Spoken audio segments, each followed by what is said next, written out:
महाराज जी, अगर कोई व्यक्ति मांस का सेवन करता है, मांस का सेवन करते हुए कृष्ण भक्ति कर सकता है, मांस मीट खाने की आदि हो, क्या पहले मीट छोड़ना पड़ेगा? तभी निश्चित छोड़ना पड़ेगा।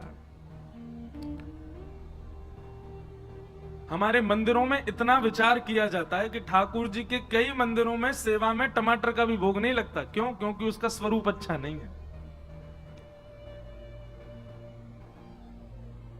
हमारे वल्लभ कुल संप्रदाय में सारे राग गाए जाते हैं, पर वल्लभ कुल में दरबारी राग नहीं गाया जाता। क्यों? क्योंकि दरबारी राग राजाओं के यहां गाया जाता था, दरबारों में गाया जाता है। इतना सूक्ष्म विचार करते हैं ठाकुर जी के प्रस्तुति में, सेवा में, भोग में, सामग्री में, सब चीज में इतना भाव रखा जाता है। तो फिर मानव शुद्ध क्यों ना हो? अरे कोई मांस भक्षण करता है तो निश्चित है उसके चित्त में कहीं ना कहीं क्रूर स्वभाव विद्यमान है, और क्रूर स्वभाव राक्षस का होता है, और राक्षस कभी ठाकुर जी को प्राप्त नहीं कर सकते। और एक बात हमारी बहुत ध्यान से सुनिए, किसी को पाने के लिए कुछ त्यागना पड़ता है। प्रेम का यह स्वरूप है। सर्वगुण संपन्न होकर के और सारी व्यवस्थाओं में रहकर के अगर आप किसी को पाना चाह रहे हो तो वो प्रेम नहीं है। प्रेम में तो कुछ ना कुछ त्याग किया जाता है, तभी मिलता है। मैं कथाओं में कहा करता हूं कि जब ब्याह होता है तो पति अपनी पत्नी के अनुसार कई त्याग करता है जीवन में, कि भाई उसको ये प्रिय नहीं तो मैं ऐसा ना करूं। पत्नी अपने पति के लिए त्याग करती है, और पति पत्नी एक दूसरे के लिए ना भी करें तो पति पत्नी अपने बच्चों के लिए त्याग करते हैं, बच्चे माता पिता के लिए त्याग करते हैं। मांस तो बहुत ऊंची कोटि की बात हो गई, यहां तो प्याज लहसुन तक का त्याग कर देते हैं। अरे हमारे यहां तो शास्त्रों में इतना भी वर्णन है कि ठाकुर जी को भोग लगाने के बाद जब आप पाओ और आपको तब अनुभव हो कि भाई सब्जी में तो नमक ही कम रह गया और दाल में तो मिर्च ज्यादा पड़ गई, तो उसके बाद यदि आप सुधार कर रहे हो तो भी अपराध माना जाएगा। ठाकुर जी ने जैसो पायो वैसे ही पाओ, उसको सुधारो नहीं। उसमें ऊपर से नमक नींबू, अब लोग चटपने के लिए सब करते हैं, पर ठाकुर जी को जैसी वस्तु धराई गई वैसी स्वीकार। और रही बात ये जो जिनका भी ये प्रश्न है, भगवान करे कि कम से कम ये ब्रजवासी तो नहीं हो जो ये मांस खा रहे हैं। ने प्रश्न करने वाले तो ब्रजवासी लग रहे हैं, क्योंकि उन्होंने ऊपर ही लिखा महाराज जी श्री राधे श्री हरिवंश, तो वो तो अच्छे ही होंगे। पर जिनके लिए भी ये प्रश्न कर रहे हैं वो निश्चित है कि भगवान करे कि वो ब्रजवासी ना हो, क्योंकि ब्रजवासी होते हुए अगर मांस भक्षण कर रहे हैं तो ये तो बहुत बड़े दुर्भाग्य की बात है।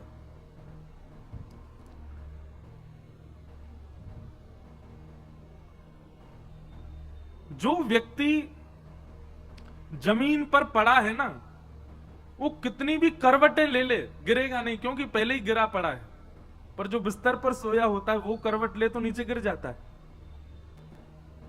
हम सब ब्रजवासी हैं, हमारो जन्म ब्रज में भयो, मतलब पहले ही हमको बिस्तर मिल गया है। अब अगर हम कोई अपराध करेंगे तो ऐसे गिरेंगे, चोट और लगेगी। बाहर का व्यक्ति कुछ भी करे उसको इतने अपराध नहीं लगेंगे, पर हम अगर कोई चूक करते हैं ना तो हमको अपराध निश्चित है, लगेगा ही लगेगा।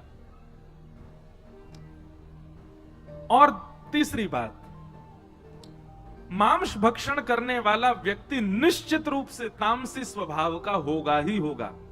उसके बौद्धिक विचार, उसके मानसिक विचार, अरे जो इतना नहीं कर पा रहा कि मैं किसी जीव को नहीं खाऊं, जीव के प्रति दया का भाव नहीं, वो ठाकुर जी की सेवा कैसे कर सकता है? मांस भक्षण करने वाला व्यक्ति ठाकुर जी की आराधना केवल अपने सुख के लिए करता होगा, संपत्ति के लिए करता होगा, अपनी कोई चाह के लिए करता होगा।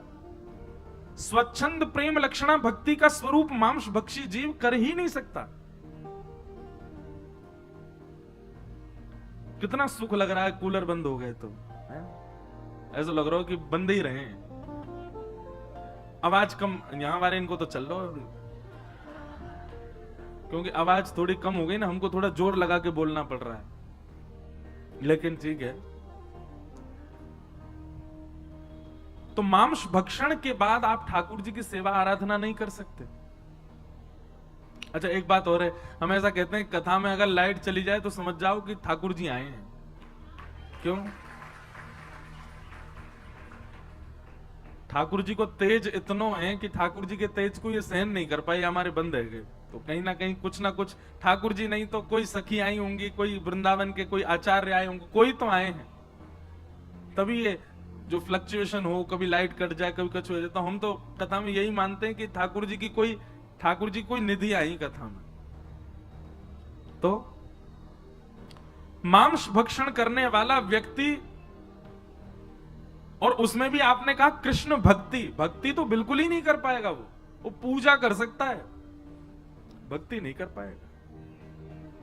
उसका स्वभाव, उसका स्वरूप, और ऐसी कैसी कृष्ण भक्ति कर रहा है कि कृष्ण भक्ति करने के बाद भी उसके चित्त से मांस सेवन की इच्छा ना नष्ट हो। अरे महाराज, कृष्ण भक्ति तो ऐसी है कि वो पहनना ओढ़ना भी छुड़वा देती है। कृष्ण भक्ति तो ऐसी है, रातों की नींद उड़ा देती है। कृष्ण भक्ति तो ऐसी है कि जीव के चटोरेपन, नेत्रों के दर्शन, कानों के सुंदर संगीत सुनने की इच्छा, ये सब धीरे धीरे सम होती चली जाती है। कृष्ण भक्ति हमारे जीवन में आई है, इसका प्रमाण क्या है? आप अंतर्मुखी होते चले जाओगे। बाहरी संसार की योजनाएं, बाहरी संसार की वस्तुओं में ज्यादा मन नहीं लगेगा आपका। मांस भक्षण तो राम राम राम, ये तो बहुत दूर की बात है। ये कैसे हो सकता है? इसलिए अगर कोई ऐसे व्यक्ति हैं जो मांस भक्षण करते हैं और ठाकुर जी की आराधना करना चाहते हैं, उनसे कहो सबसे पहले तो तामसी वस्तु का त्याग करें। ठाकुर जी को स्वीकार नहीं है। अब कथाएं भी आती हैं, कई सदन कसाई की कथा आती है। एक भक्त की और मैं कथा सुनाया करता हूं, वो भी मांस भक्षी तो था, पर गुरु कृपा से, संत जनों की कृपा से, वैष्णवों की कृपा से कृष्ण मिल गए। पर जब कृष्ण मिले, जब भक्ति में आए, तो सब छोड़ दिया, सब त्याग दिया। कथा के बीच में क्रम बनेगा तो मैं सुनाऊंगा उनकी कथा। मांस छोड़ना जरूरी है, बहुत ज्यादा जरूरी है। तामसी वस्तु, देखो प्याज लहसुन खाने से तो फिर भी पाप कम लगता नहीं है वैसे तो, लेकिन मांस खाने से तो पाप ही लग जाता है। आपने किसी जीव को खा लिया, कैसे स्वीकार्य हो जाएगी ये बात? तो इसलिए कम से कम कृष्ण भक्ति का चित्त में यदि भावना उत्पन्न हो रही है कि हम कृष्ण भक्त बने, तो मांस तो त्यागना पड़ेगा, और धीरे धीरे तामसी हर वस्तु का त्याग करना पड़ेगा। फिर अगला प्रश्न किन्हीं का है। कल आपने कथा में कहा था कि भागवत जी का अशुद्ध उच्चारण ठाकुर जी को कष्ट देता है। तो हमको संस्कृत नहीं आती, तो हम क्या भागवत जी नहीं पढ़ सकते? तत्श्रृण्वन प्रपठन विचारण परो भक्त्या विमुच्चेन नर। बहुत ध्यान से सुनिएगा। जिनको संस्कृत का बोध नहीं है, उनके लिए कथा में 2 आज्ञा। सुनो, 3 आज्ञा। सुनो, विचार करो, और हिंदी अनुवादित जो भागवत जी हैं, जिसमें हिंदी अर्थ है, उसको पढ़ो। उसको आप पढ़ सकते हैं। पर संस्कृत श्लोक का उच्चारण करो तो फिर तो गुरुमुख होकर के, गुरुजनों से आज्ञा लेकर के शुद्ध ही करो।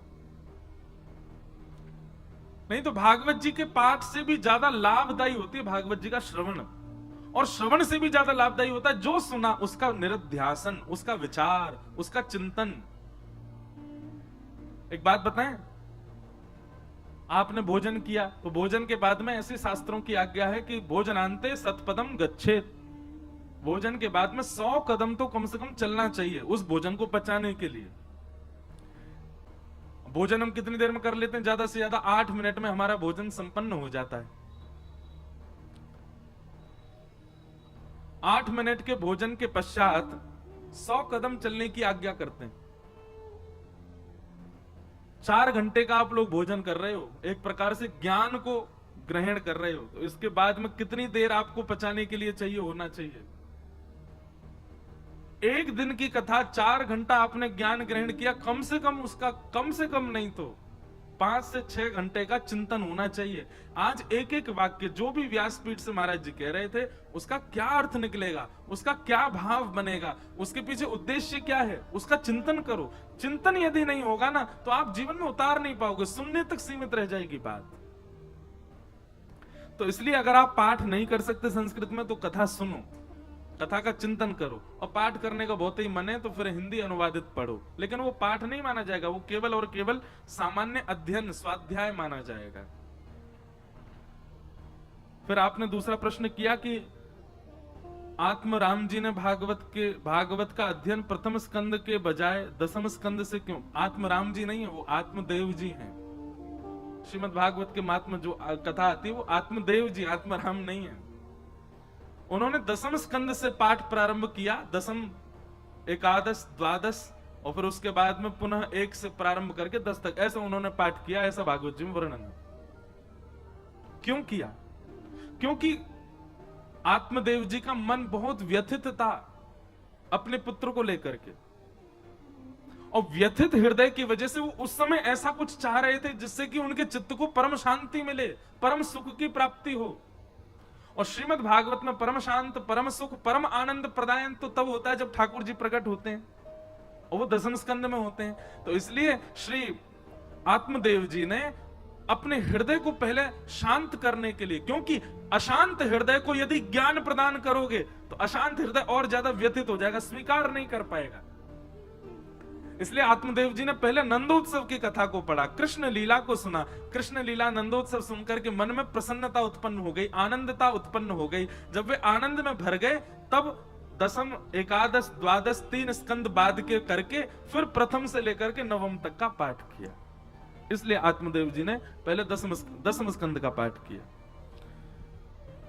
फिर आपका तीसरा प्रश्न है, महाराज जी अगर कथा में आने का बहुत मन हो तो क्या हम माता पिता से झूठ बोल करके या बिना बताए आ सकते हैं, क्योंकि वे आज्ञा नहीं देते? झूठ बोल करके पीने जाओ उससे अच्छा तो झूठ बोल के कथा सुनने आ जाओ। झूठ बोल करके खाने जाओ, झूठ बोल करके डोलवे जाओ, उससे अच्छा तो कथा में आ जाओ। अच्छा एक बात बताएं, भक्त को कैसा होना चाहिए? जैसा एक व्यसनी व्यक्ति व्यसन के लिए होता है ना, ऐसा ही भक्त को ठाकुर जी के लिए होना चाहिए। व्यसनी व्यक्ति केवल बहाने ढूंढता है व्यसन भोगने के। किसी को पीने में बहुत सुख मिलता है तो वो बस बहाने ही ढूंढेगा कि कैसे भी पीऊं, दुखी हूं तो पीऊं, सुखी हूं तो पीऊं, शादी है तो पीऊं, बेचारा एक मित्र बेचारा पधार गया तो पीऊं, हार गया तो पीऊं, जीत गया तो पीऊं। ऐसे ही मानव को भी होना चाहिए, व्यसन की तरह भक्ति करे, चाहे कुछ हो जाए, कैसे भी भक्ति करें, लेकिन प्रयास करो धीरे धीरे। माता पिता रीझें, अरे कुछ गलत थोड़ी कर रहे हो आप। लेकिन आजकल मैं तो इतने युवा बालकों से मिलता हूं, मुझे इतनी चिंता होती है कभी कभी कि भैया हमारी कथा से इतने सारे युवा भक्ति मार्ग में आ तो रहे, पर अब माता पिता बड़े चिंतित हैं उनके। कई जगह जाता हूं, लगभग हर कथा में एक माता पिता की शिकायत होती, महाराज जी आप थोड़ी कथा ना ज्यादा भक्ति भाव वाली मत किया करो, क्यों हमारे बच्चे ऐसे हो गए, पूर्ण भक्त हो गए, और इनसे कहो ये ज्यादा ही भक्ति में आ गए। मैंने कहा अरे शुक्र मनाओ, पी करके कहीं पड़े तो नहीं, शुक्र मनाओ, कुछ गलत खाते तो नहीं है, गलत व्यवहार तो नहीं करते, किसी के साथ छल तो नहीं कर रहे, कपट तो नहीं कर रहे, किसी का बुरा तो नहीं कर रहे, किसी के हक का खा तो नहीं रहे, किसी से झूठ तो नहीं बोल रहे, किसी के हृदय के साथ में खिलवाड़ तो नहीं कर रहे। जिन चीजों से मानव को चिंता होनी चाहिए उसकी चिंता तो नहीं है। इस बात की चिंता है कि ये भक्त हो गए, अब कैसे होगा। क्षमा कीजिएगा, अगर आपको इस बात की चिंता है, माता पिताओं को बोल रहे हैं, इस बात की चिंता है कि हमारा बालक भक्त हो गया, अब कैसे चलेगा, तो निश्चित ही आपके ऊपर कलयुग का बहुत बड़ा प्रभाव है। इसीलिए ऐसी सुगम स्थिति में भी आपको अपने बालक की चिंता कैसे हो सकती है। लोग बात कहते हैं कि थोड़ा बहुत महाराज जी आज के परिवेश में भी रहना चाहिए ना, आज के अनुरूप भी रहना चाहिए, कलयुग के प्रभाव से भी थोड़ा प्रभावित होना चाहिए। एक बात ध्यान पूर्वक सुनिएगा, ये थोड़ा प्रभाव और कम प्रभाव और ज्यादा प्रभाव नहीं होता, दो ही होते हैं, या तो पूरा प्रभाव या फिर बिल्कुल नहीं। ये थोड़ा इधर थोड़ा उधर ये वाला काम नहीं चलता है। यहां पे कभी कभी पी लेते हैं, वैसे तो हम खूब भक्त हैं, कभी कभी चल जाता है काम। ये कभी कभी वाला, ये थोड़ा थोड़ा और कम वाला काम नहीं होता है। यहाँ पे अगर कलयुग का प्रभाव होगा तो तनिक से भी अधिक हो जाएगा। आपने एक जगह भी कलयुग को स्वीकार किया तो पूरा पूरा कलयुग आपके पास आएगा, पूरे परिवार के साथ आएगा। इसलिए यदि कोई वैष्णव भाव में आ रहा है तो आप चिंतित मत होइए। और दूसरी बात हमारी बहुत ध्यान से सुनिएगा, वैष्णव भाव में आप अपनी इच्छा से नहीं आते, बच्चे अपनी इच्छा से नहीं आते, किसी वक्ता के सुनाने से नहीं आते। हम तो हजारों लाखों लोगों को कथा सुना रहे हैं, सभी वैष्णव क्यों नहीं हो रहे? हजारों लोगों में से गिनती के 4 या 5 बालक वैष्णव बन रहे हैं। इसका मतलब क्या है? वो अपनी इच्छा से वैष्णव नहीं बने, मेरी कथा सुन के वैष्णव नहीं बने, आपकी इच्छा से वैष्णव नहीं बने। किशोरी जी चाहती हैं वही वैष्णव बनता है, ठाकुर जी जिसको स्वीकार करते हैं वही वैष्णव मार्ग में आता है। रावण सब जानता था, सारे वेद पुराण सब पता थे उसको, संस्कृतज्ञ था, महादेव का रोज अभिषेक करता था, सब कुछ जानते हुए वैष्णव नहीं बन पाया। और वहीं जटायु जो एक मानव भी नहीं है, एक पक्षी के स्वरूप में है, लेकिन राम जी ने स्वीकार किया, बन गया वैष्णव। ठाकुर जी ने अपने हाथ से उसका अंतिम संस्कार किया। तो ये बात कहीं लिख लीजिए, हम तो खूब कथा में कहते हैं, एक बार भी यदि ठाकुर जी आपको प्रिय लग गए हैं, एक बार भी ठाकुर जी की कथा में 1 मिनट भी आपका मन लग गया है, भगवान का संकीर्तन कोई बढ़िया लग गया है, किसी भी रूप से वृंदावन वासी आपको प्रिय लग गए हैं, ठाकुर जी का प्रसाद प्रिय लग गया है, तो बस ये समझ जाना वो आपको प्रिय नहीं लगा है, उस समय ठाकुर जी को आप प्रिय लग गए हो, आप ठाकुर जी को भाग गए हो, इसीलिए आपके चित्त में ऐसा भाव आ रहा है। तो भैया माता पिताओं से हमारी हाथ जोड़ के प्रार्थना, बच्चों की बिगड़े ना इसकी चिंता करो। हमारे बच्चे भक्त बन रहे हैं इसकी चिंता मत करो, कथा सुनने जा रहे हैं इसकी चिंता मत करो। हाँ, बच्चों से भी हमारी प्रार्थना कि कहीं एग्जाम से बचने के लिए कथा में आ रहे हो, अपनी पढ़ाई लिखाई कर्मों से बचने के लिए आ रहे हो, तो भैया ने थोड़ा सा अपराध है, इसका कोई पाप नहीं लगेगा, लेकिन पहले अपना वो क्रिया जो है उसको पहले पूरी कर लो। तो माता पिता से झूठ बोल के कथा में आ सकते हैं, कोई दिक्कत नहीं, पर प्रयास करना कि धीरे धीरे वो मान जाएं। फिर एक महाराज जी आपसे छोटी सी विनती कि श्री यमुना जी के विषय में थोड़ा वर्णन करें कथा में, निश्चित करेंगे। यमुना जी का जब भाव आएगा तो फिर यमुना जी के बारे में खूब सुंदर व्याख्या करने का प्रयास करेंगे, जो जो हमारे आचार्य चरणों ने वर्णन की है। फिर किन्हीं का प्रश्न है कि भगवान ने अर्जुन को ही अपना सखा क्यों चुना? युधिष्ठिर धर्मराज हैं, भीष्म पितामह ज्ञानी हैं, सूरवीर थे, नकुल सहदेव और बाकी भीम भी सब योग्य थे, पर अर्जुन को ही क्यों चुना? आज बताएंगे कथा में, आज महाभारत का प्रसंग आएगा कथा में, तब इस बात को हम सुनाएंगे कि भगवान ने अर्जुन को ही क्यों स्वीकार किया। अच्छा, एक बात और है कि अर्जुन से भी श्रेष्ठ एक और मित्र है भगवान का, उसका नाम क्या है? उद्धव। अर्जुन के बारे में पूरी दुनिया जानती है कि अर्जुन भगवान का प्रिय मित्र है, पर अर्जुन से भी अति प्रिय ठाकुर जी को उद्धव है। इस विषय में हम आज महाभारत का थोड़ा प्रसंग आएगा तब चर्चा करेंगे। बोलो वृंदावन बिहारी लाल की जय। कल हम आप सब लोगों ने श्रवण किया कि किस प्रकार सौनक आदि ऋषियों के प्रश्नों के उत्तर में भगवान सूत जी कथा सुना रहे हैं, और सूत जी कथा सुनाते हुए भगवान के अवतारों का वर्णन करते हैं।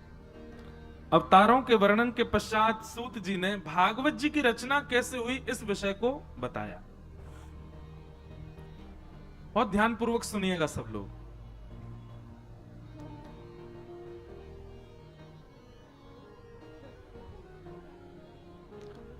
वेदव्यास जी महाराज ने अनेक पुराण लिखे, 4 वेद लिखे, महाभारत जैसा इतिहास लिखा, लेकिन ये सब लिखने के पीछे एक ही उद्देश्य था, मेरा और आप सबका कल्याण। लेकिन इतना लिखने के बाद भी वेदव्यास जी के चित्त को प्रसन्नता नहीं थी कि मैंने जो लिखा है वो उचित है। तब वेदव्यास जी महाराज विचार करने लगे, मैं क्या लिखूं, ऐसा क्या वर्णन करूं जिससे मेरे मन में ऐसी भावना आए कि हाँ, इससे मानव कल्याण होगा। जैसे गोस्वामी तुलसीदास जी महाराज मानस में लिखते हैं, मैंने मानस जी की रचना किस लिए की? बोले स्वांतः सुखाय तुलसी रघुनाथ गाथा, अपने सुख के लिए। क्योंकि यह बात निश्चित है, जब आप सार्वलौकिक सुख की बात करते हैं, उस समय यदि आप अपने क्रिया से स्वयं प्रसन्न नहीं हो तो सार्वलौकिक प्रसन्नता नहीं हो सकती, सर्वजन्य प्रसन्नता नहीं हो सकती। अब जैसे सामान्य सी बात है, माताएं बहनें यहां बहुत संख्या में बैठी हैं, जब आप प्रसाद बनाते हैं, भोग बनाते हैं घर में, यदि भोग बनाते समय आपका मन प्रसन्न नहीं है, मसाले कितने भी डाल लो, भोग स्वादिष्ट बनेगा नहीं। और यदि प्रसन्न भाव में आप प्रसाद बनाओगी, सामान्य से खिचड़ी बनाओ, केवल नमक नींबू और सामान्य सी खिचड़ी बना दो, कोई ज्यादा मसाले नहीं, लेकिन खूब प्रसन्नता में बनाओ, खूब आनंद में बनाओ, दो ही चीज होंगी, या तो बहुत अच्छी बनेगी या जल जाएगी। बहुत प्रसन्नता में दो ही काम होते हैं, या तो बने ही नहीं पाएगी या फिर बहुत बढ़िया बनेगी। वेद व्यास जी महाराज रचनाएं तो कर रहे हैं मानव कल्याण के लिए, लेकिन अपनी रचना से स्वयं ही प्रसन्न नहीं थे। इतने सारे ग्रंथ, कितने ग्रंथ लिखे वेद व्यास जी ने? अनेक हैं, लेकिन कुछ सुनो। 17 उपपुराण, 17 महापुराण, 18 उपपुराण, ऋग्वेद, यजुर्वेद, सामवेद, अथर्ववेद, ये सब लिखते चले गए। महाभारत आदि ग्रंथ सब वेद व्यास जी ने लिखे, लेकिन मन को शांति नहीं थी। तब वहां नारद जी का आगमन हुआ, और नारद जी महाराज भ्रमण करते हुए आए, वेद व्यास जी से पूछा, आप क्यों इतने अशांत बैठे हैं, क्या बात है? तब नारद जी को बताया, देखो कितनी पोथी लिख दी मैंने, मेरा मन शांति ही नहीं हो रहा। जिनको भी अपनी क्रिया से, अपने कर्म से, अपने काम से, अपने स्वभाव से, अपनी दिनचर्या से, अपने जीवन से अशांति का अनुभव हो रहा हो, बहुत ध्यान से सुनना। नारद जी सूत्र बता रहे हैं। इतना सब कुछ लिख दिया फिर भी मेरा मन अशांत है। नारद जी महाराज बोले, क्षमा करना व्यास जी, आप बहुत विद्वान हैं, आपने जितने भी ग्रंथ लिखे उन ग्रंथों में सब कुछ वर्णन किया है, पर एक चीज की कमी है। क्या? बोले जैसे हलवाई बढ़िया कोई लड्डू बनावे, कोई खीर बनावे, दूध डाल दे, चावल डाल दे, उसमें केसर डाल दे, थोड़ी पीस करके इलायची डाल दे, और सुगंधी के लिए गुलाब जल डाल दे, सब कुछ मिला दे, लेकिन शक्कर ना डाले तो? मिठाई का कितना भी रूप सुंदर बना हो, नवरत्न डाल दिए हो, लेकिन शक्कर ना डाले तो वो मिठाई किस काम की? ऐसे ही सब्जी बन जाए लेकिन नमक ना डालें तो? लवण बिना बहु व्यंजन जैसे, भक्तिहीन नर सोह ही कैसे।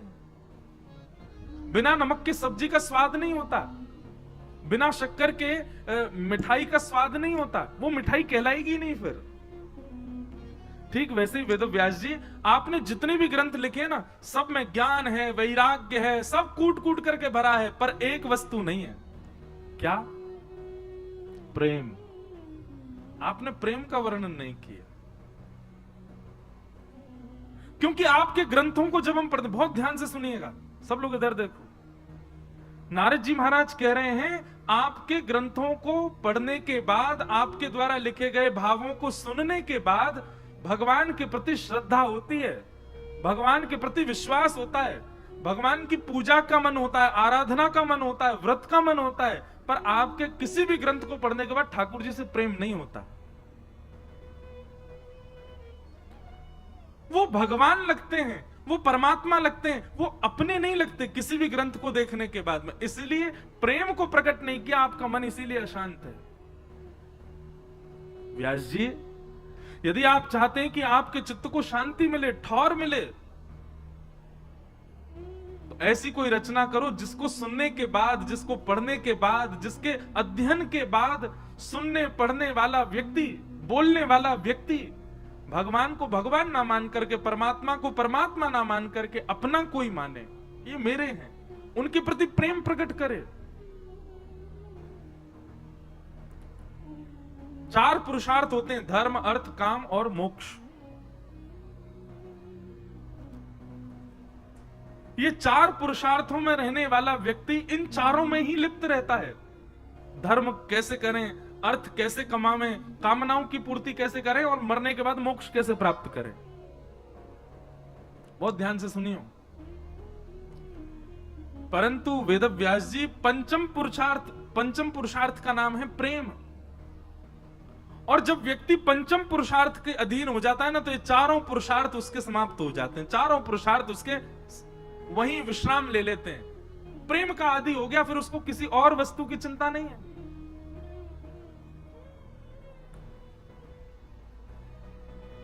मीराबाई प्रेम की अधिकारी हो गई, और जब प्रेम के मार्ग में इतनी आगे बढ़ गई, तो उनके लिए फिर कोई नियम नहीं, उनके लिए कोई धर्म नहीं, उनके लिए कोई शास्त्र नहीं, उनके लिए किसी भी प्रकार का कोई आज्ञा नहीं थी। वो सब चीज से परे हो गई। अब देखा जाए तो माता पिता को छोड़ करके रहना, विवाह होने के बाद भी ससुराल से परे रहना, ये सब शास्त्र विरुद्ध है। लेकिन मीराबाई की प्रेम की स्थिति इतनी ऊंची पहुंच चुकी है कि अब उनके लिए कोई नियम नहीं है। कभी कभी मैं अपनी कथा में सुनाया करता हूं, मीराबाई जैसी एक भक्ता और हुई, करमेती बाई। करमेती बाई तो उसी दिन घर छोड़ के चली गई जिस दिन बारात आ गई थी सामने, दुल्हा चढ़ के आया घोड़ी पे। और जब उन्होंने अपने कक्ष में से अपने होने वाले पति को देखा, तो मन में विचार करने वाली, कृष्ण प्रेम दूर दूर तक नहीं है इसके जीवन में, मैं कैसे रहूंगी। उसी समय घर परिवार छोड़ करके चली गई। अब देखा जाए तो शास्त्र की माने तो यह महा अपराध था, ये जघन्य पाप है। माता पिता को पीड़ा दे करके गई, पूरे परिवार में, अरे पूरे समाज में माता पिता की क्या इज्जत रह गई।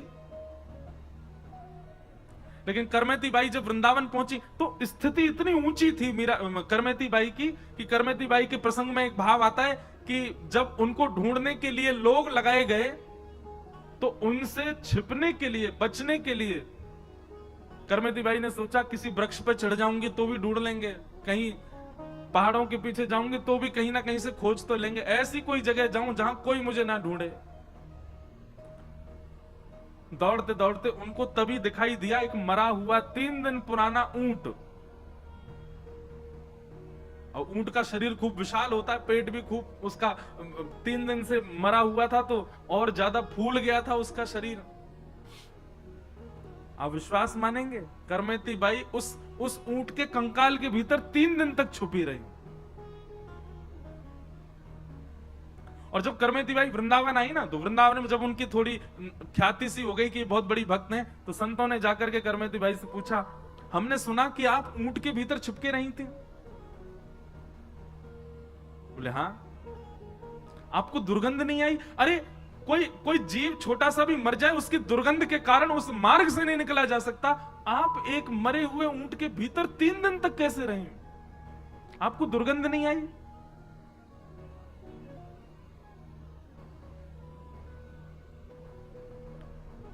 करमेती बाई का उत्तर बहुत सुंदर था।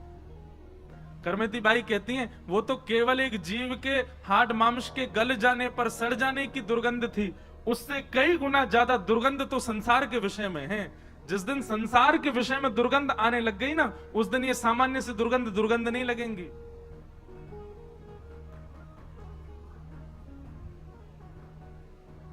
अभी संसार में हमको बहुत सुगंधी लगती है और छिड़की भी जा रही है पीछे।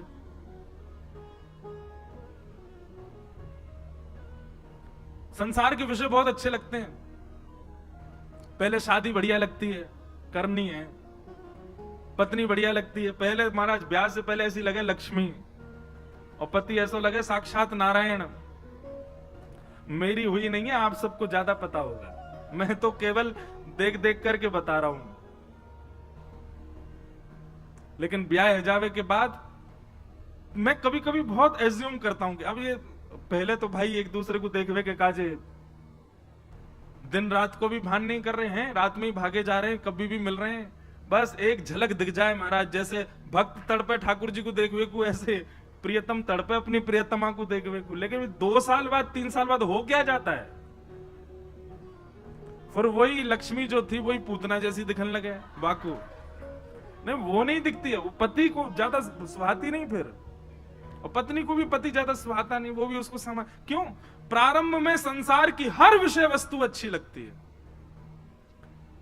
बालक हो जाए, बालक हो जाए, बालक हो जाए, एक संतान हो जाए, महाराज दर दर भटकते हैं लोग जिनके संतान नहीं है। और वही संतान आकर के जब नाक में दम कर देती है, फिर दर दर ढूंढते हैं कि ये सुधर जाए कैसे भी, इसकी बुद्धि सुधरे, इसका स्वभाव। महाराज जी का आशीर्वाद ले, गुरु जी का आशीर्वाद, गुरु जी इसको कुछ बताओ, ये बिल्कुल नहीं मानता, हमारी ऐसा हो गया। काय को रो रहे थे पहले कि हो जाए। संसार की हर विषय वस्तु, अच्छा चलो ये तो रहे संबंधों की बात, रसगुल्ला बढ़िया लगता है, राजभोग बढ़िया लगता है, रबड़ी बढ़िया लगती है, सब मात्रा में बढ़िया लगते हैं। उस मात्रा से अधिक सेवन करते ही उस वस्तु को देख भी लिया ना तो वमन हो जाएगा।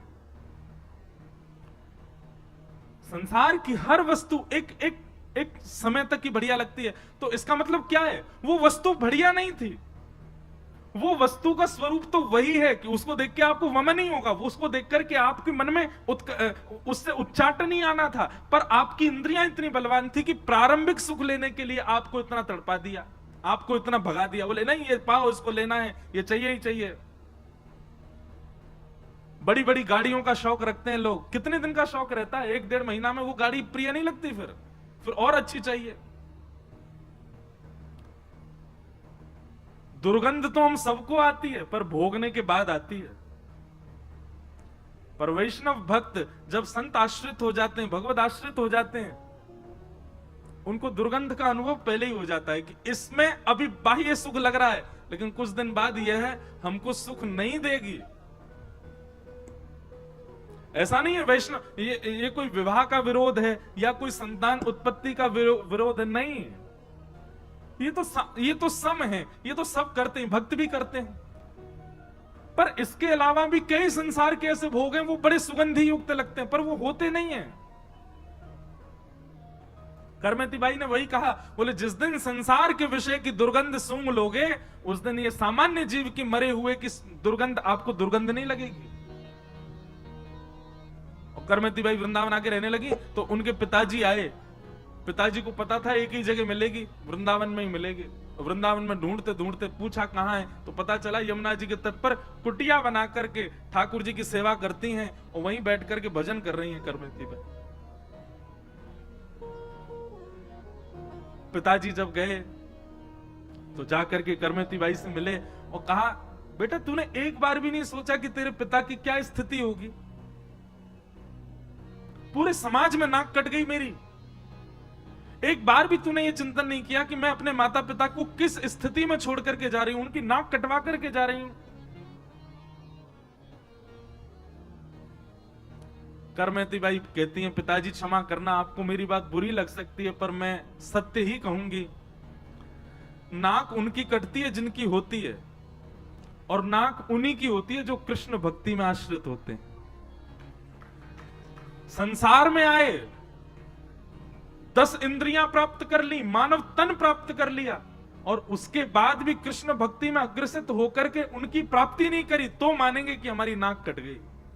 पृथ्वी पर आए, मानव बन गए, बोलने के लिए स्वर मिला, देखने के लिए आंख मिली, सुनने के लिए कान मिले, करताल बजाने के लिए हाथ मिले, प्रदक्षिणा के लिए पैर मिले, फिर भी इतनी सब व्यवस्थाओं के बाद भी कृष्ण नहीं मिले, तब समझेंगे कि हमारी नाक कटी। इस संसार में फंसने से और संसार से निवृत्त होने से कौन सी नाक बचती है और कौन सी नाक कटती है पिताजी? तब उनके पिताजी को लगा कि ये स्थिति सामान्य नहीं है, करमती बाई की ऊंची स्थिति। तो भैया जब प्रेम की स्थिति आती है ना, क्षमा करना, कोई आजकल का व्यक्ति इस कथा को सुनकर के ये कदम ना उठा ले। हमको बहुत सोच समझ के बोलना पड़ता है। बोलेगा महाराज जी ने करमती बाई की बात, हम भी ऐसे ही करेंगे, ब्याह फाइनल कर लो, सब फाइनल कर लो, ज्यादा ना ब्याह हुआ, इतना पर्चा में लगे इंद्रेश जी कथा में सुना था तो अब हम छोड़ छाड़ के जा रहे हैं, ऐसा मत कर देना। ये बात इसलिए बताई गई है कि करमती की स्थिति, मीराबाई की स्थिति तो देखो वो किस लेवल पर है। उस स्थिति में हम अभी नहीं आ सकते। और मुझे ऐसा लगता है हम चाहे कितनी कथा कर लें, 3-3 महीना घर नहीं आते हम लौट के, अभी भी कथा के बहाने से घर आए, नहीं तो कथा के अलावा तो घर रहना ही नहीं हो पाता है। इतनी कथाएं कर रहे हैं, पर इसके बावजूद भी व्यास मंच पर बैठ करके कह रहे हैं कि मीराबाई जैसी, सूरदास जैसी, तुलसीदास जैसी, करमेती बाई जैसी स्थिति अब होना असंभव है, नहीं हो सकती। हम केवल कथा सुन लें और अपने जीवन में थोड़ा थोड़ा उतार लें, थोड़ा ही थोड़ा उतार लें, इतना ही हम कर सकते हैं, इससे ज्यादा नहीं हो पाएगा हमसे। कलयुग अपनी चरम स्थिति पर आ चुका है अब, लेकिन फिर भी बहुत बढ़िया समय में है हम लोग। हमारे आने वाली पीढ़ी वो तो और भी खतरनाक समय देखने वाली है। हमारा और हमारी एज ग्रुप के लोगों का बुढ़ापा बहुत खतरनाक होगा, क्योंकि बच्चे और आजकल की जो जनरेशन है वो इतनी ज्यादा विचित्र होने वाली है आगे चल करके।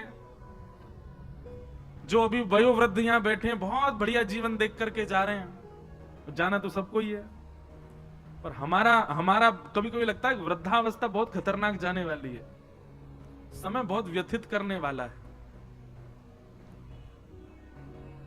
तो प्रेमी जब व्यक्ति हो जाता है तो उसके लिए कोई नियम नहीं होते। प्रेमी जब व्यक्ति हो जाता है तो उसके लिए कोई शास्त्र सम्मत बात नहीं होती, वो शास्त्रों से परे की स्थिति में हो जाता है।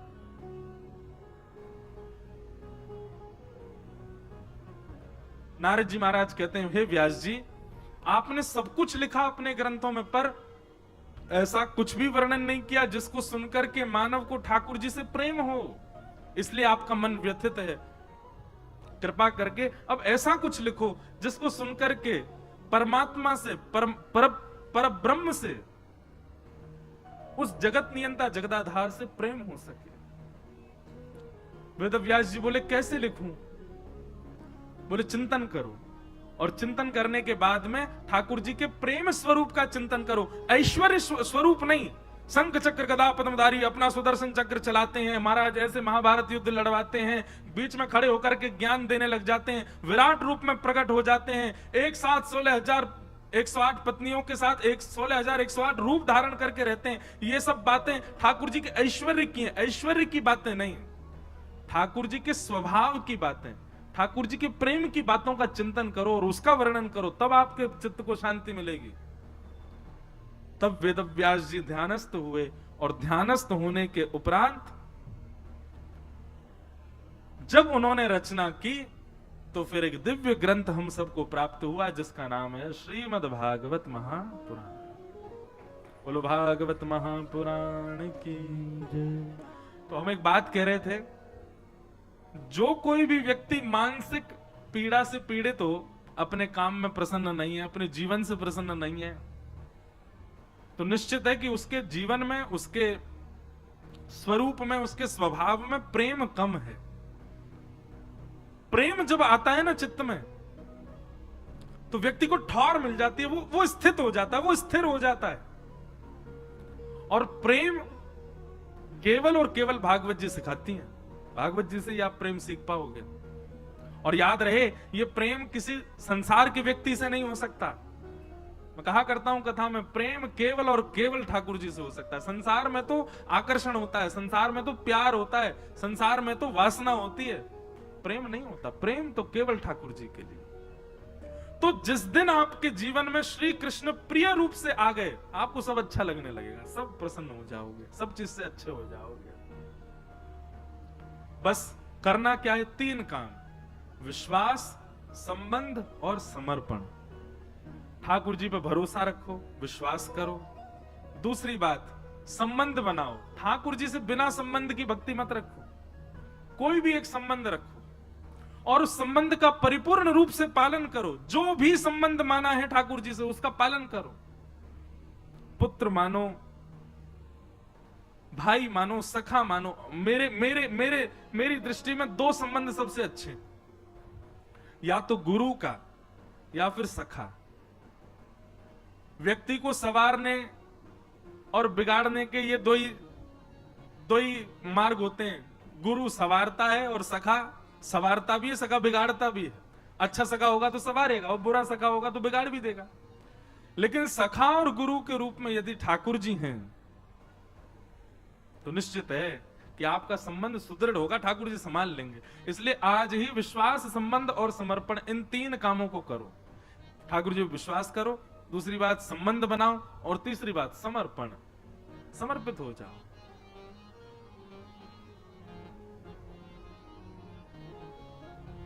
समर्पित हो जाओ। तो इस प्रकार श्रीमद् भागवत जी की रचना श्री वेदव्यास जी महाराज ने की, और इसी भाव को जान करके वेदव्यास जी ने भागवत की रचना की। मन में बड़ा आनंद हुआ, मन में एक ठौर मिल गई। अब लग रहा है कि हां, मैंने कुछ निर्माण किया जिससे मानव कल्याण होगा। फिर वेदव्यास जी ने वही भागवत की कथा को अपने पुत्र सुखदेव जी को प्रदान किया, और उन्हीं सुखदेव जी ने यही भागवत की गाथा परीक्षित जी को आकर के सुनाई। अब यहां प्रश्न उठता है कि परीक्षित जी कौन है, और परीक्षित कौन है, इसी प्रश्न में ही अब महाभारत की कथा प्रारंभ हो जाती है। बोलो वृंदावन बिहारी लाल की। तो भागवत जी की रचना क्यों हुई? प्रेम, प्रेमः पुरर्थो महान। प्रेम प्रधान ग्रंथ है श्रीमद् भागवत। प्रेम करना सिखाती है भागवत जी की कथा। पूरी कृष्ण लीला का दर्शन करो। ज्ञान प्रधान नहीं है, ज्ञान है पर प्रधान नहीं है। वैराग्य है पर वैराग्य प्रधान नहीं है। भक्ति है, योग है, सब है, पर प्रधान केवल एक वस्तु है, प्रेम। और क्षमा करें, हम सब ब्रजवासी हैं भैया, हम पे और कछु ना आवे। हम सबंसों ठाकुर जी की प्रीति यही मारे सबसे ज्यादा है। केवल 11 वर्ष 56 दिन की लीला है ठाकुर जी की ब्रजमंडल की, लेकिन पूरे विश्व पे भारी पड़े। काहे को? पूरी कृष्ण लीला पे भारी पड़े हमारे ब्रज की लीला। काहे को? क्योंकि प्रेम प्रधान है। तो भैया ठाकुर जी की सेवा में, ठाकुर जी की लीला में, ठाकुर जी के नित्य ध्यान में कोई आपसे दोष बने, कोई अपराध बने, कोई भाव रखो मत रखो, पर एक चीज को भाव रखो कि प्रेम प्रधान रखो। प्रेम होगो कोई अपराध नहीं बनेगा। प्रेम भाव को प्रधान रखो। ठाकुर जी की ये वृंदावन बिहारी लाल क्यों प्रकट भय? स्वामी श्री हरदास जी के प्रेम के वश प्रकट भय। हितरिवंश महाप्रभु के प्रेम से प्रसन्न है करके श्री राधा वल्लभ लाल जी वृंदावन पधारे। हितरिवंश महाप्रभु के अनन्य सेवक श्री हरिराम व्यास जी के प्रेम से प्रसन्न है कि जुगल किशोर जी प्रकट भय। गोस्वामी श्री गोपाल भट्ट गोस्वामी जी के प्रेम से, शालिग्राम से श्री राधारमण जी प्रकट भय। सबने अपने प्रेम से प्रकट किया ठाकुर जी को। प्रेम प्रधान, और वो प्रेम सिखावे कौन? श्रीमद् भागवत की कथा। इसलिए यहां ज्ञान लेवे के काजे, वैराग्य लेवे के काजे आप सब नहीं हो, ये सब सुनवे के काजे हो, थोड़ा थोड़ा जीवन में छिड़काव करवे के काजे हो, पर मूल रूप से तो प्रेम की शिक्षा लेवे के काजे बैठे हो कथा में। प्रेम।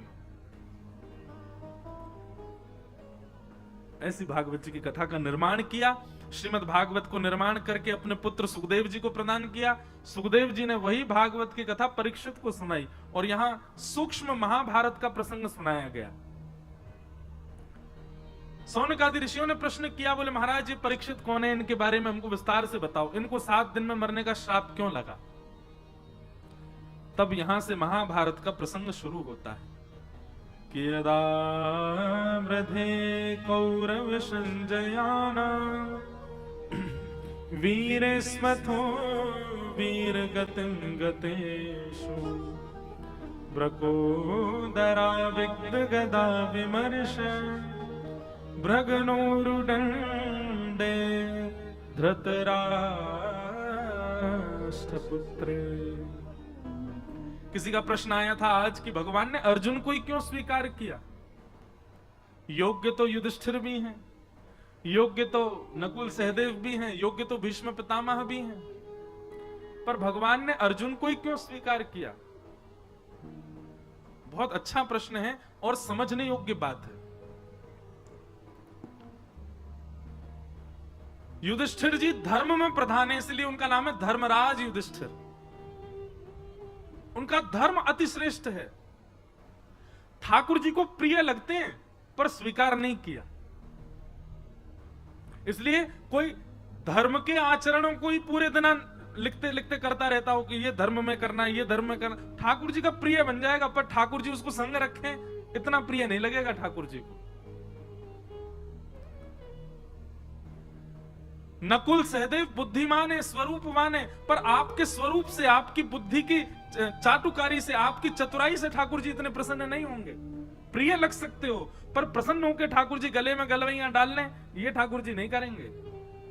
तो ठाकुर जी को रिझाने के लिए धर्म का आचरण नहीं चलेगा। ठाकुर जी को रिझाने के लिए बहुत बुद्धिमान होने से काम नहीं चलेगा। ठाकुर जी को रिझाने के लिए बहुत बलवान, बहुत ज्ञानवान, बहुत धनवान, इन सब से आप ठाकुर जी के समीप भले ही पहुंचो। द्वारिकाधीश मंदिर में आगे बैठ के दर्शन करने हैं, पैसा दे के बैठ जाओगे, आप समीप पहुंच सकते हो, पर स्वीकार ठाकुर जी हजारों लोगन में बैठे कौन को कर रहे हैं ये ठाकुर जी जाने। इतने सब लोगों में अर्जुन स्वीकार क्यों किया गया? क्योंकि अर्जुन के पास में सब कुछ है, पर सब कुछ गौड़ है, प्रेम प्रधान है। प्रसंग आता है, मैं बहुत बार सुनाता हूं कथा में, कि जब महाभारत का युद्ध निश्चित हुआ तो अर्जुन और दुर्योधन दोनों गए भगवान के पास। दुर्योधन ने जाकर कहा महाभारत युद्ध होने वाला, आप किस तरफ रहोगे? भगवान बोले पक्षपात में करता नहीं हूं, तुम दोनों मेरे भैया हो। अब ये तो बड़ी विडंबना हो गई कि मैं किस तरफ रहूं। दुर्योधन बोला कि आप में तो शक्ति है, आप दो दो रूप धारण कर सकते हो, एक रूप से हमारे पास रहो, एक रूप से वहां रहो। भगवान बोले फिर तो महाभारत हो गई तुम्हारी, फिर तो जीवन भर चलती रहेगी, कभी खत्म ही नहीं होगी। जब दोनों तरफ ही पर ब्रह्म खड़े हो जाएंगे तो फिर महाभारत पूरा कैसे होगी? और कोई तो निधान बताओ। तो भगवान ने बड़ा अटपटा उदाहरण दे, अटपटा निधान निकाला, समाधान निकाला।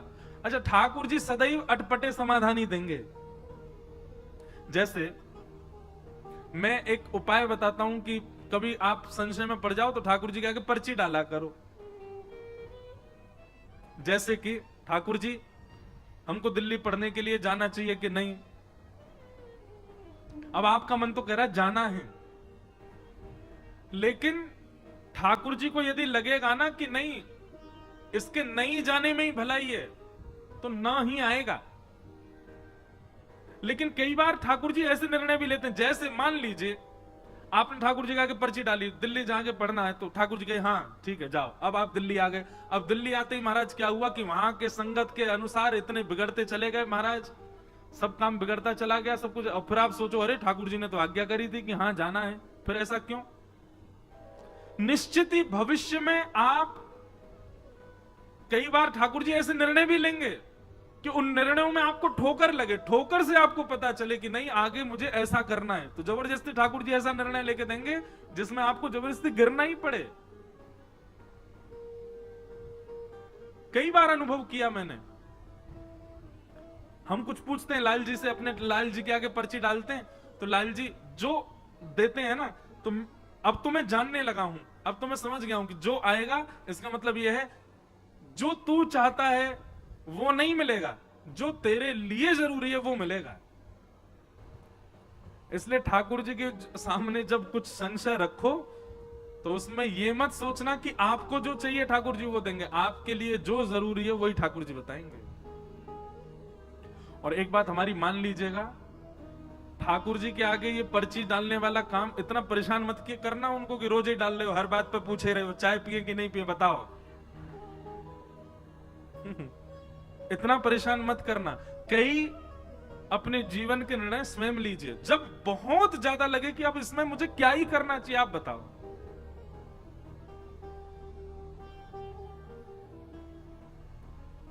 जैसे हम अभी गुरु दीक्षा नहीं देते, एक बार पर्ची मैंने मन रखा था कि जन्माष्टमी पर लाल जी से पूछेंगे,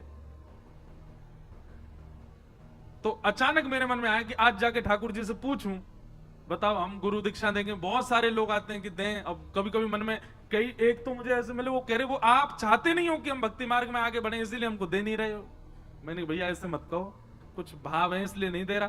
तो ठाकुर जी से हम पूछने गए, तो जैसे ठाकुर जी के आगे पर्ची डाली, उठाई तो उसमें आ गया नहीं, अभी मत दो। हमने जाके अपने पिताजी को बताया, पिताजी ठाकुर जी अभी मना कर रहे हैं दीक्षा देवे की। पिताजी ने समय देखा, बोले 2 बज रहे हैं लाला दोपहर के, और ठाकुर जी के गैया चरावे को समय है। ठाकुर जी अपनी गैयान को हाँक रहे हैं, तू पर्ची डाल के उनको परेशान कर रहा हो। तो गुस्सा में कहिए नहीं, ले जा। बोले जब ठाकुर जी बिल्कुल बैठे हो, आराम कर रहे हो, कोई काम नहीं हो, लाल जी लीला में ही रहते हैं ना, आपको देखने में लग रहे हैं कि वो सिंहासन पर लीला चल रही है ठाकुर जी की। इस समय ठाकुर जी गैया चरा के लौट रहे होंगे। अब कितने बज गए? 6 बज गए, आ गए। अब फल पा रहे होंगे। अब फल पा करके फिर यशोदा मैया पहुंचेगी, ठाकुर जी के हाथ पामन को पहुंच के फिर आरती करेगी, अरे मेरो लाला आएगो, गैया चरा के आयो। फिर ठाकुर जी सब बताएंगे, आज मैया वो गैया ने ऐसी लात मारी, मेरे तो यहाँ लग गई, माँ गयो मैया, वहां ऐसे बनचर जीव मिले। सब मैया से बतियाएंगे, फिर मैया को बताएंगे आज कहा पावे को मैंने, फिर पावे बैठेंगे। ऐसे ठाकुर जी की लीला तो चलती रहती है, कभी विश्राम नहीं होती। मेरे आपके लिए हमें ऐसा लगता है कि ठाकुर जी जड़वत हमारे सामने बैठे हैं, पर यही प्रेम स्वरूप यदि आपके चित्त में आ जाए तो आप जब देखोगे तब लगेगा कोई लीला चल रही है। इस समय ठाकुर जी किसी लीला में। हमारे पिताजी बोले कि लीला में ठाकुर जी अभी गैया चरावे गए, तू पर्ची डाल लो। बोले जब ठाकुर जी अनवसर में हो, कोई काम ना कर रहे हो, तब डाली हो। तो पर्ची डालने का, कोई भी बात पूछने का सबसे बढ़िया समय रात्रि में, जब ठाकुर जी शयन में जा रहे हो, तब ठाकुर जी को भोग लगावेगा, तब पर्ची डालो। और इतना समय प्रदान करो लाल जी, सुबह जब मंगला होगी ना, तब हम पर्ची उठाएंगे। रात भर में आपको जो चाहिए इसकी जिद मत करना भगवान से, हाँ ही दे दियो या से काम करने को नहीं, मेरे लिए जो उपयोगी आप बताना। और फिर ठाकुर जी जो दे दें उत्तर, उस पर इतना विश्वास कर लेना, इतना विश्वास कर लेना। आज हम सही बता रहे हैं, हमने अपने जीवन में ज्यादा नहीं 5 या 6 बार ही ठाकुर जी से पूछा होगा, पर कई निर्णय ऐसे थे जिसमें मन व्यथित हुआ कि नहीं, ये तो ठाकुर जी आपको ऐसे नहीं कहना था, ये तो इसमें भलाई होती, ठाकुर जी आपने मना कर दिया। पर जब ठाकुर जी की बात को माना गया तो फिर उसका प्रतिफल मीठा ही मिला। कई बार ठाकुर जी ऐसे निर्णय भी ले देंगे कि जिससे आपको ठोकर भी खानी पड़े, तो भी विश्वास मन में रखना, कोई बात नहीं, ठाकुर जी ने गिराया भी हमारी भलाई के लिए। तो दुर्योधन और अर्जुन दोनों गए भगवान के पास, और भगवान से कहा महाभारत युद्ध में आप किस पक्ष में रहोगे? तो भगवान ने बड़ा अटपटा निर्णय लिया, अटपटा ही लेते हैं। बोले सुनो, एक तरफ मेरी सेना रहेगी, भगवान की सेना छोटी मोटी नहीं है, अद्भुत द्वारिका की सेना एक तरफ रहेगी, और एक तरफ अकेला मैं रहूंगा। लेकिन मैं जिस तरफ रहूंगा उस तरफ शस्त्र नहीं उठाऊंगा, बिना शस्त्र के रहूंगा जिस तरफ भी रहूंगा। तुम लोग मुझसे बाद में मत कहना कि भाई तलवार उठाओ, धनुष उठाओ, भाला उठाओ, जे उठाओ, कुछ नहीं, खाली हाथ रहूंगा। एक तरफ मेरी सशस्त्र सेना और एक तरफ अकेला बिना शस्त्र का मैं। अब दोनों चूज कर लो, कौन मुझे ले जाएगा, कौन सेना को। तो निश्चित है मैं और आप भी अगर दुर्योधन की तरफ होते तो हम भी भगवान को ठुकरा देते। नहीं मांगते हम ठाकुर जी को।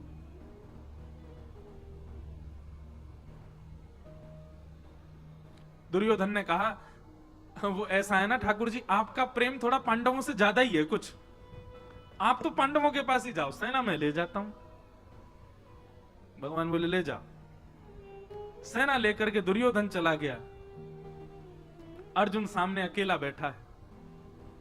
भगवान बोले अर्जुन तेरे लिए कितनी भी व्यवस्थाएं बना दूं मैं, लेकिन तेरी बुद्धि कभी जग नहीं सकती। अरे पहले बोल देता कि सेना हमको चाहिए, तुम्हारे पास सैन्य बल कम है, मैंने इसीलिए सेना का प्रस्ताव रखा क्योंकि तुम्हारी सेना कम है कौरवों से, तो तुम कह सकते थे कि हमारे पास सैन्य बल कम है, हमें सेना दे दो। अब मैं बिना शस्त्र के चला जाता कौरवों के पास, अब सेना तो वो ले गया, अब तेरे पास आऊंगा मैं, एक तो वैसी सेना कम तुम्हारी, और ऊपर से एक इंसान और बढ़ गया जो केवल खाएगा और सोएगा, कुछ नहीं करूंगा मैं। लेकिन अर्जुन प्रेमी है, ठाकुर जी के भावों को समझता है। मैं और आप अर्जुन की जगह होते तो रो गए होते इतनी बात में, ठाकुर जी अब फिर से कर दो टॉस, फिर से दे दो हमको, हम सेना ले लेंगे, उसको आप चले जाओ। हम तो कभी कभी मैं सोचता हूं कि बहुत गरीमत है कि द्वापर और त्रेता में हम आप नहीं थे, हम कलयुगी जीव नहीं थे, हम बड़े खतरनाक है महाराज। भगवान बलि के यहां गए तो बामन बन के गए और संकल्प लेते ही विराट हो गए, 2 पग से तीनों लोग नाप लिए, तीसरा पग रखने के लिए भगवान पर पास जगह नहीं बची तो बलि ने कहा तीसरा पग मेरे सिर पर रख दो। कभी कभी मैं सोचता हूं बलि की जगह मैं और आप में से कोई और होता तो हम ठाकुर जी को केस कर देते। बोले क्यों? बोले जब आए थे तब बामन बन के आए थे, चीटिंग करी इन्होंने, बड़े हो गए। हम तो 3 पग जमीन देने को तैयार हैं पर ये वामन बने, वामन बन के ही लें। बहुत चतुर हैं हम लोग, और ठाकुर जी की भक्ति में चतुराई नहीं चलती। आप जितने सहज, जितने सरल, जितने प्रिय ठाकुर जी को उतने अच्छे लगोगे। भगवान अर्जुन को कहने लगे कि अब तो तेरी तरफ मैं आऊंगा। तो अर्जुन ने एक बहुत अच्छी बात कही, भगवान के चरणों में प्रणाम करते हुए कहा, नाथ, ना तो मैं आपको मांगने आया था और ना आपसे मांगने आया था। दुर्योधन आया था इस भावना से, मैं नहीं आया था। मुझे आपसे कुछ नहीं चाहिए और मुझे आप भी नहीं चाहिए। भगवान बोले तो फिर तू क्यों आया? दोनों हाथ भगवान के हाथ में दे दिए, बोले पकड़ो मेरे हाथ। भगवान बोले पकड़ लिए, बोले खुद को देने आया था कि मुझे रख लो अपने शरण। मैं शरणागत हूं नाथ, मेरे ऊपर कृपा दृष्टि करो। अरे मैं ये भूल नहीं कर सकता कि आपसे कुछ मांगूं। आपसे कुछ मांगूंगा तो कुछ ही मिलेगा, आपको मांगूंगा तो आप भी मेरे आश्रित रहोगे। क्यों? अगर मैं कहूं कि ठाकुर जी मैं आपको मांगने आऊं, मेरे पक्ष में चलो, तो आप मेरे अधीन रहोगे। सुबह उठ करके मुझसे कहोगे हाँ अर्जुन अब बताओ आज क्या करना है, अर्जुन भोजन कब करना है, अर्जुन सोना कब है, सोना कहां है। क्योंकि मैं मांगने आया हूं तो सारी जिम्मेवारी मेरी, सारी व्यवस्था मैं करूंगा। पर मैं तो आपको मांगने नहीं, खुद को देने आया हूं। तो अब स्थिति क्या है? मेरी सारी व्यवस्था आप करो। मैं कब सोऊं, कब खाऊं, कहां जाऊं, क्या करूं, कब उठूं, कब बैठूं, कहां बाण चलाऊं, कहां नहीं चलाऊं, कहां मौन रहूं, कहां बोलूं, ये सारी व्यवस्था अब आपके हाथ में है। मैं खुद को देने आया हूं। ये समर्पण देख करके भगवान ने अर्जुन को स्वीकार कर लिया और अर्जुन से 2 बार रीचेक किया भगवान ने। भगवान बोले अर्जुन केवल बोले मत, देख ले मैं कुछ भी आज्ञा कर सकता हूं। अर्जुन कहता करिष्ये वचनम तव, आप करके देख लेना, आप जो आज्ञा करोगे करूंगा। भगवान बोले फिर सोच ले, मैं कुछ भी आज्ञा कर सकता हूं। भगवान बोले आप करके, अर्जुन बोला करके देखो। बोले ठीक है, युद्ध प्रारंभ होने दे। और युद्ध में भगवान ने महाराज अर्जुन की कमर तोड़ के रख दी। ऐसी ऐसी आज्ञा भगवान करें।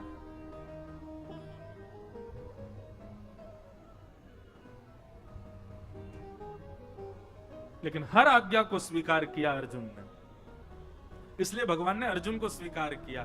क्यों?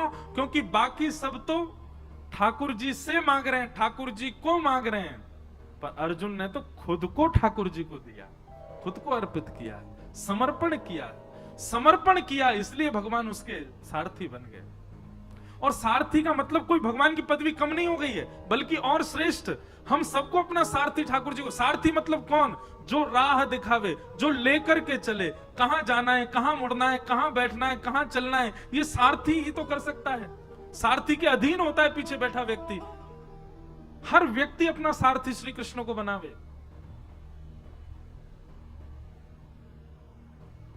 जहां ले चलोगे वहीं मैं चलूंगा, जहां नाथ रख दोगे वहीं मैं।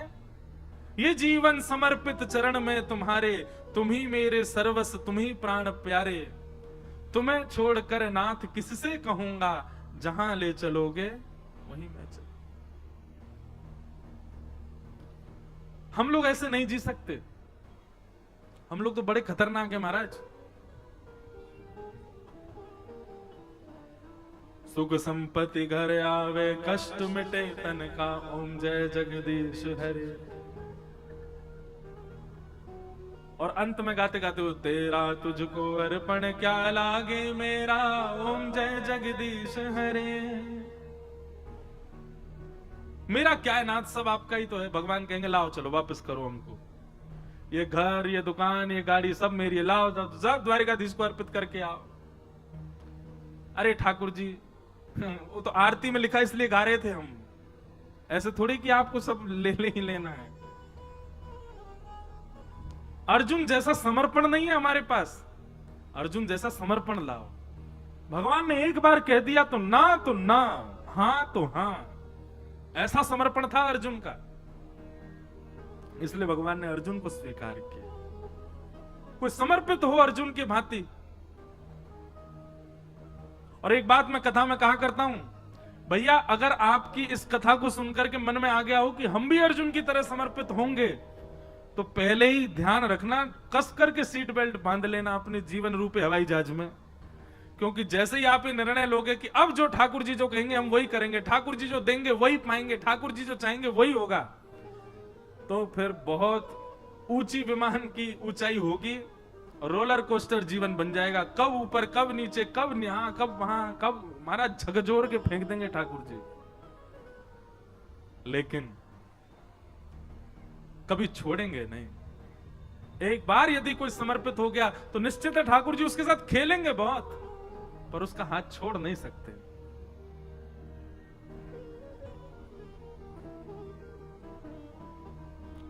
हमारे इधर देखो, यहां देखो, यहां देखो, गोवर्धन में विराजमान थे पंडित श्री ज्ञा प्रसाद जी महाराज, नाम सुना? आप में से कई लोगों ने तो दर्शन भी किए होंगे पंडित श्री ज्ञा प्रसाद जी महाराज के। कौन यहां कोई है जिन्होंने दर्शन किया? हाथ ऊपर करो। जय हो भैया, हम आप सबन के दर्शन कर लें। महाराज जी के तो दर्शन हमको नहीं हो पाए, पर महाराज जी के वचनामृत, महाराज जी की जीवनी आदि में सब देखता रहता हूं। अद्भुत भाव।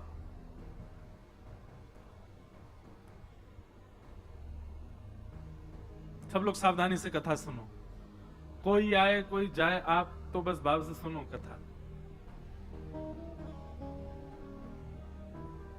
पंडित जी महाराज की वाणी में एक बात बड़ी बढ़िया लगती थी।